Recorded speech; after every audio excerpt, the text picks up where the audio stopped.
صورت میں، رہنما کی صورت میں، لباس میں، کبھی کوئی فقیری کے لباس میں، نامعلوم کتنے بہروپ بدل کر انسان جو ہے وہ شیطانی کام کرتا ہے.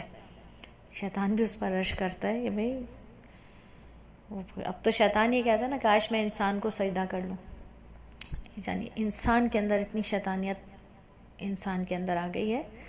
تو ایسے انسان بھی ہوتے ہیں جو وسوسہ ڈالتے ہیں. ہر دور میں انسانی شیطانوں کا بھی ہر دور رہا ہے. ایسے انسان جن کے اندر شیطان رہتا ہے اور شیطان ان کو دیکھ کر جو ہے وہ شرم کھاتا ہے، ایسے انسان ہر دور ہر زمانے میں رہے. اور آج جو ہمارا آزادی کا دور ہے، حد سے زیادہ آزادی، شریعت کی کوئی حد ہمیں نہیں پتہ، ہم بغیر حد کے آگے پیچھے بھاگ گئے، شریعت کی حدود کو کراس کر رہے ہیں. تو یہ ایک شیطانی حربہ ہے، اور اس شیطانی حربے کو کون ہمیں بتا رہا ہے؟ انسانی روپ میں آ کر بتایا جا رہا ہے کہ آزادی ایک بڑی نعمت ہے، آزادی ہونی چاہیے، کوئی کس مذہب کی دیوار